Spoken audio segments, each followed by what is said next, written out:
रमेश अपनी बेटी के साथ रहता था। वह बहुत गरीब था। वह मोची का काम करके जैसे तैसे गुजारा कर रहा था। एक दिन बहुत बारिश हो रही थी। रास्ते में पैर फिसलने के कारण वह गिर गया और उसका एक पैर टूट गया। घर आकर, बेटी मीना, कहाँ हो तुम? मेरी मदद करो।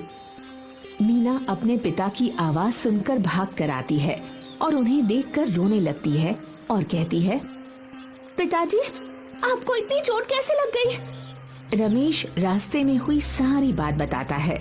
उसे सुनकर मीना सोचती है, अब घर कैसे चलेगा? घर में बहुत थोड़ा सा ही सामान है और इतनी बारिश हो रही है, कोई काम ढूंढने भी नहीं जा सकती। रमेश के घर से थोड़ी दूरी पर गांव के मुखिया रामलाल का घर था। वह बहुत अमीर आदमी था। उसका एक बेटा भी था जिसका नाम गोपाल था। गोपाल बहुत घमंडी लड़का था। कुछ दिन पहले ही मीना ने अपने पिताजी को रामलाल से बात करते सुना था कि उन्हें किसी काम करने वाली की जरूरत है। मीना रामलाल के यहाँ जाके, के बच्चों, 18 फरवरी से हमारी बोर्ड एग्जाम है और अब 2 महीने से भी कम बचे हैं। टेंशन हो रही है ना? एक बार मीरपुर नाम के एक गांव में रमेश अपनी बेटी के साथ रहता था। वह बहुत गरीब था। वह मोची का काम करके जैसे तैसे गुजारा कर रहा था। एक दिन बहुत बारिश हो रही थी। रास्ते में पैर फिसलने के कारण वह गिर गया और उसका एक पैर। कहाँ हो तुम? मेरी मीना अपने पिता की आवाज सुनकर भाग कर आती है और उन्हें देखकर रोने लगती है और कहती है, पिताजी, आपको इतनी चोट कैसे लग गई? रमेश रास्ते में हुई सारी बात बताता है। उसे सुनकर मीना सोचती है, अब घर कैसे चलेगा? घर में बहुत थोड़ा सा ही सामान है और इतनी बारिश हो रही है, कोई काम ढूंढने भी नहीं जा सकती। रमेश के घर से थोड़ी दूरी पर गांव के मुखिया रामलाल का घर था। वह बहुत अमीर आदमी था। उसका एक बेटा भी था जिसका नाम गोपाल था।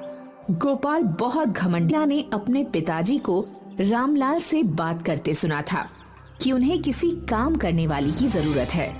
मीना रामलाल के यहाँ जाके, काका, तुम्हारे घर काम वाली की जरूरत थी ना? हाँ थी, तो पर तुम क्यों पूछ रहे हो? काका, मुझे ये काम की बहुत जरूरत है। मेरे पिताजी का एक पैर टूट गया है और अब वो काम पर भी नहीं जा सकते हैं। मुझे वो काम वाली का काम दे दो। जितना पैसा आपको ठीक लगे उतना दे देना। रामलाल इस मौके का फायदा उठाना चाहता है और सोचता है, अरे ये तो अच्छा मौका है, कम पैसों में काम वाली मिल गई। अच्छा ठीक है, कल से आ जाना। मीना सुबह उठती है और पहले घर का सारा काम करती और फिर अपने पिताजी को दवा देती। उसके बाद रामलाल के घर जाती और सारा काम करती। काका, सारा काम हो गया, अब मैं घर जाऊं? ठीक है, जाओ, कल जल्दी आ जाना। कल गोपाल के कुछ दोस्त आने वाले हैं तो उनके लिए खाना बना देना। सिर हिलाकर, ठीक है काका। मीना घर जाती है तो देखती है कि घर में कुछ बचा नहीं है पकाने को और सोचती है, क्या बनाऊं और पिताजी को क्या दूं? मुझे भी बहुत भूख लगी है और कुछ खाने को भी नहीं है। तभी उसकी नजर रोटी के डिब्बे पर पड़ती है। उसमें 2 रोटियां होती हैं। मीना पिताजी को वो 2 रोटी और नमक दे देती है और खुद पानी पीकर पेट भर लेती है। रोटी देखकर, बेटी मीना, तूने कुछ खाया कि नहीं? हाँ पिताजी, मैंने काका के घर पर खा लिया था। ऐसा कहकर मीना भूख से रोती हुई सो गई।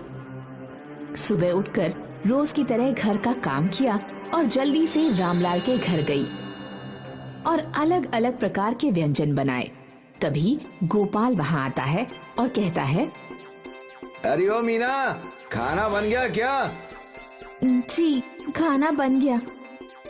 इतने में गोपाल के दोस्त आ जाते हैं और गोपाल उनके साथ बहुत मस्ती करता है और थोड़ी देर बाद सबको भूख लगती है तो गोपाल मीना को आवाज लगाता है, अरे मीना, खाना लगा दे सबके लिए। जी, अभी लगाती हूँ। ऐसा कहकर मीना तुरंत खाना लगाती है। गोपाल और उसके दोस्त खाना खा लेते हैं। उसके बाद गोपाल मीना को आवाज लगाता है, ये सब ले जा यहाँ से, जो बचा है उसे कुत्ते को दे देना।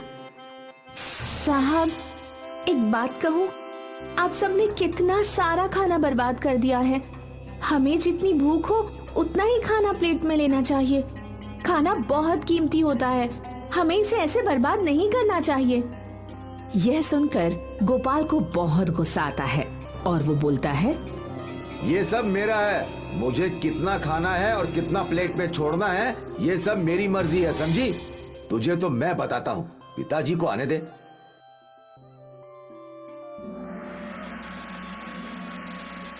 काका, क्या ये बचा हुआ खाना मैं ले लूं? वैसे भी कल इसे कूड़े में ही फेंकता है। ठीक है। अगली सुबह मीना आती है और काम करके बचा हुआ खाना लेकर जा रही होती है। तभी ये तुम्हारे हाथ में क्या है?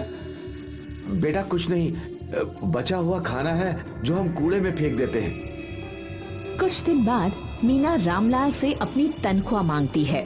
वहाँ खड़ा गोपाल कहता है, कौन सी तनख्वाह? तुम तो रोज यहाँ से इतना सारा खाना ले जाती हो, तो पैसे किस बात के? साहब, वो खाना तो वैसे भी कूड़े में फेंक देते आप। अगर उससे किसी की भूख मिटती है तो भगवान आपका भला करेगा। पिताजी देखो कैसे बहस कर रही है। जिस दिन मेरे दोस्त आए थे उस दिन भी ये ऐसे ही बहस कर रही थी। पिताजी ना जाने खाने के साथ और क्या क्या ले जाती होगी। ये सब सुनकर रामलाल मीना को बिना तनख्वाह दिए काम से निकाल देता है और मीना रोते हुए वहाँ से चली जाती है। बड़ी आई थी मुझे समझाने, अब पता चलेगा जब भूखे सोना पड़ेगा। मीना सड़क के किनारे बैठकर रोने लगती है। तभी उसकी अध्यापिका वहाँ से गुजर रही होती है। उसे ऐसी हालत में देखकर अध्यापिका मीना से, बेटी मीना, ये तुमने क्या हाल बना रखा है और तुम स्कूल क्यों नहीं आ रही हो?